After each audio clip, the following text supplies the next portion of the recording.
Good morning dear students. I hope you all are fit and fine at your home. So today again we are going to revise the chapter 3, that is Microsoft Office Access, because that chapter is coming for our online test, right? So watch the video carefully and do not skip the points whatever we are revising today. Okay, all the points are very important, and if you are having any problem in learning then ask me. Okay, so let's start. Chapter 3, Microsoft Office Access. So first we learned about database. Database is an organized way of storing data using tables and record keeping in a computer. So tables are the building blocks of a database. Then we learned what is database management system. So DBMS, it stands for Database Management System. It's a computer program to manage or control the database. Examples for database management system are Microsoft Office Access 2010, FoxPro, Oracle, etc. Next, RDBMS. Most widely used database management system is RDBMS. RDBMS stands for Relational Database Management System. So this consists of fields, records, and tables. Microsoft Office Access 2010 is a relational type of database management system.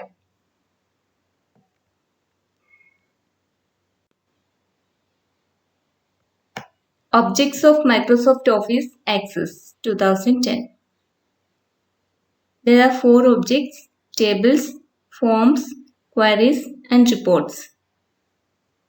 So, tables, all the data we are entering in tables. Forms, these are screens for displaying data and entering or updating data in a table.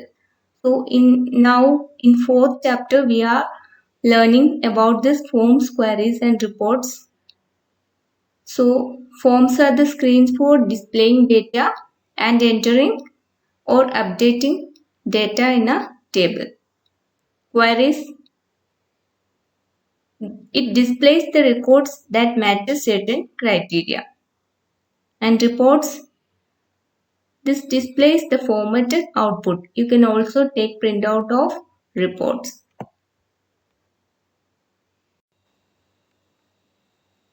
So there are 2 views available to create a table in database management system. They are datasheet view and design view. Datasheet view is like a spreadsheet like view. Here you will be able to enter the data directly in a table. Design view allows to define the data type and field properties. So in design view, you will be able to define the data type. That means which type of data you are entering in that field.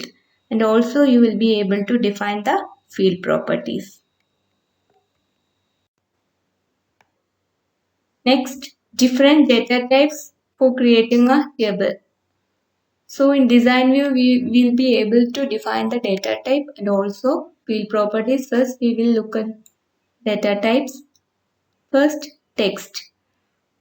So in the text data type, we will be able to enter alphabets or alphabets along with numbers. For example, name, address, these are all text type of data.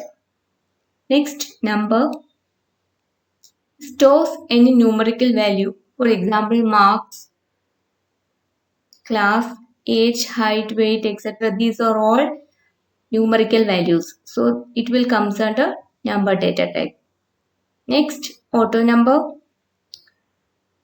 It will be incremented by 1 automatically when a new record is added or decremented by 1 when a record is deleted.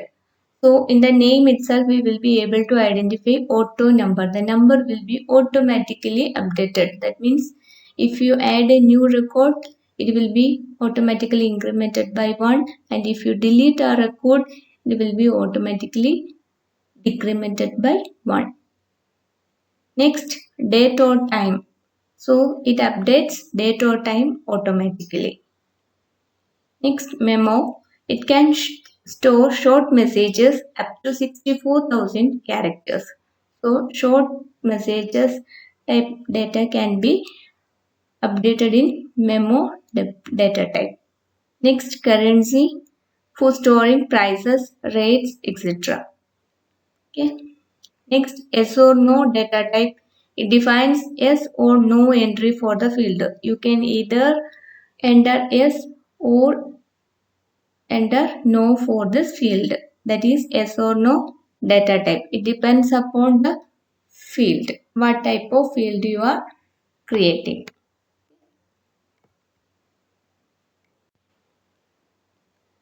Next, field properties in design view. First one is caption. From the name itself, we will be able to identify caption means another name for the field. Okay.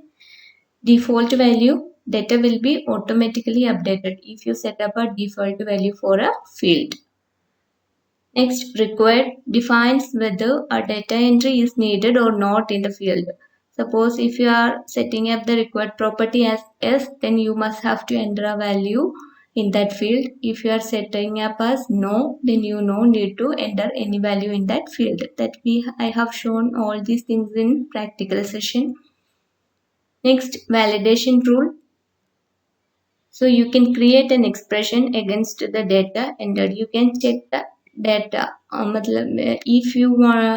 If you set up a validation rule like greater than 0 for a field, so you must have to enter the values greater than 0 only in that field. You cannot enter a negative value or 0 in that field. That is validation rule. Next, validation text. By using this, you can create error message if the validation rule is not satisfied. Suppose if your validation rule is less than 0, okay, and if you are entering a positive value in that field, then an error message like incorrect entry, like that you can set up a validation text in that field, so that whenever your validation rule is not satisfying, the database management system will display the validation text. Okay.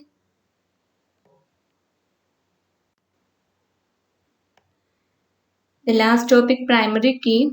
It is used to define a field uniquely. Uniquely means there should not be any duplicate value. For example, roll number of students. So the roll number of students will be unique value. So that roll number field is a unique field.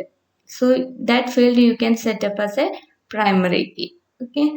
So primary key helps to make searching easier. Another example I can tell, admission number. So each and every student having their own admission number. So there will not be any duplicate value for roll numbers, admission number, these things. Okay. So this is primary key.